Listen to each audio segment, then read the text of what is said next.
Piala AFF U23 2025 tinggal sebentar lagi. Timnas Indonesia U23 sekarang lagi menjalani pemusatan latihan di Jakarta, sebagai bagian dari persiapan sebelum mereka benar-benar turun ke ajang sesungguhnya pada pertengahan Juli nanti. Pelatih baru, Gerald van den Burg, sudah memilih 30 nama pemain yang akan bersaing memperebutkan tempat di skuad final. Dan dari daftar itu, bisa dibilang banyak banget pemain muda berbakat yang udah kenyang pengalaman di berbagai level timnas. Beberapa dari mereka bahkan sudah tampil bersama timnas senior. Sisanya adalah pemain-pemain yang jadi andalan di kelompok U19 dan U20 sebelumnya. Bisa dibilang, skuad U23 kali ini adalah kombinasi ideal antara pemain muda potensial dan mereka yang udah punya jam terbang internasional. Gak heran kalau publik mulai penasaran. Dari semua nama yang dipanggil, siapa sih yang paling pantas jadi kapten Garuda Muda? Jadi pertanyaannya sekarang, siapa yang cocok buat pegang ban kapten timnas U23?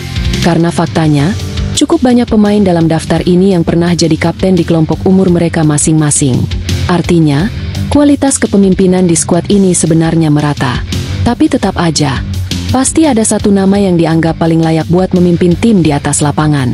Nah, di sini kita akan bahas 3 kandidat kuatnya.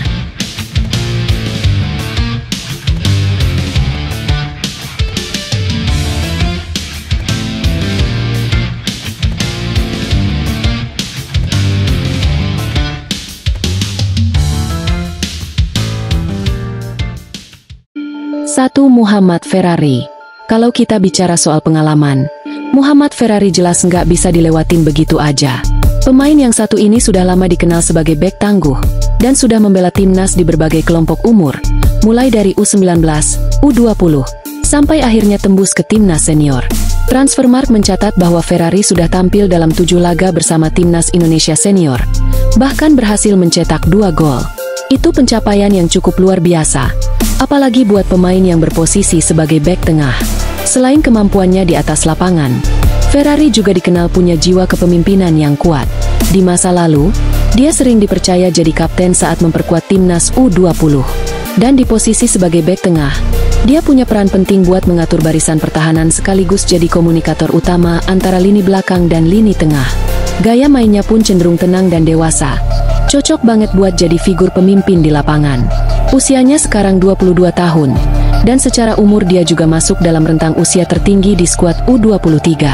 Jadi kalau Coach van den Burg lagi nyari kapten yang bisa jadi contoh dari segi pengalaman dan ketenangan, Ferrari jelas masuk daftar teratas.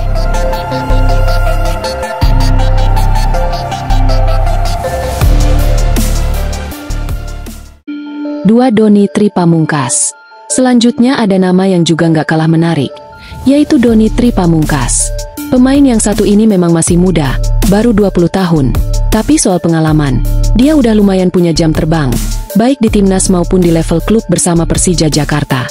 Doni juga ikut mengantar timnas Indonesia U19 jadi juara di Piala AFF U19 tahun 2024. Itu jadi salah satu momen puncak karirnya sejauh ini. Selain itu, Doni juga udah tampil di 4 pertandingan bersama timnas senior.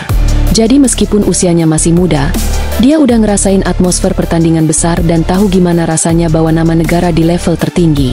Karakter bermainnya yang energik, disiplin, dan berani 2-1 lawan 1 di sisi kiri pertahanan bikin dia selalu jadi andalan. Doni juga pernah dipercaya jadi kapten di level U20. Jadi dia udah punya modal kepemimpinan. Cuma, dibanding Ferrari, memang dia masih sedikit lebih muda dan belum sebanyak itu main di level senior. Tapi kalau bicara soal mental, attitude, dan pengaruh di ruang ganti, Doni tetap jadi salah satu sosok yang patut diperhitungkan. Gak menutup kemungkinan juga, dia bakal dipilih jadi wakil kapten atau bahkan kapten utama kalau pelatih melihat kualitasnya lebih pas buat tim yang sekarang.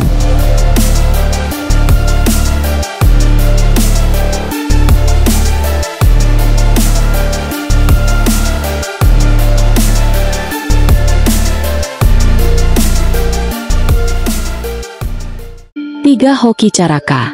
Terakhir, ada nama yang udah jadi langganan sorotan sejak di kelompok umur, Hoki Caraka. Striker satu ini memang dikenal haus gol, punya insting tajam di depan gawang, dan selalu tampil dengan semangat tinggi. Gak jarang dia jadi penentu kemenangan timnas di laga-laga penting. Dan itu jadi nilai tambah besar buat seorang pemain depan. Walaupun biasanya yang jadi kapten itu pemain bertahan atau gelandang. Tapi bukan berarti pemain depan kayak Hoki nggak layak. Justru dari lini depan, Hoki bisa jadi motivator yang nge-push rekan-rekannya buat terus fit sampai peluit akhir. Dia juga dikenal vokal dan punya rasa percaya diri tinggi. Dua hal penting buat jadi pemimpin di lapangan. Selain itu, Hoki juga udah pernah main di timnas senior. Dia tahu atmosfer pertandingan kelas atas, tahu tekanan mentalnya, dan itu membuatnya lebih siap secara psikologis. Kalau Coach Vandenburg pengen kapten yang punya semangat juang luar biasa, bisa memimpin lewat contoh, dan juga jadi tumpuan mencetak gol, Hoki Caraka jelas jadi opsi yang gak kalah kuat. Kalau dilihat dari tiga nama ini, semuanya punya keunggulan masing-masing.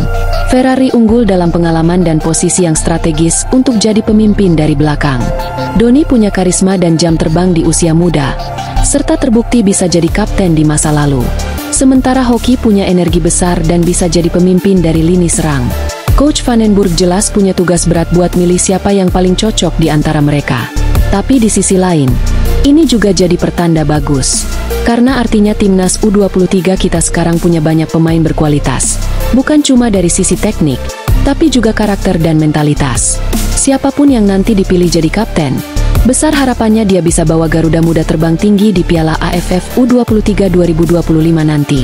Dan kalau kamu jadi pelatihnya, kamu bakal pilih siapa buat jadi kapten timnas U23 tahun ini? Ferrari yang tenang dan berpengalaman? Doni yang energik dan punya mental juara? Atau Hoki yang penuh semangat dan selalu haus gol? Tulis jawabanmu di kolom komentar.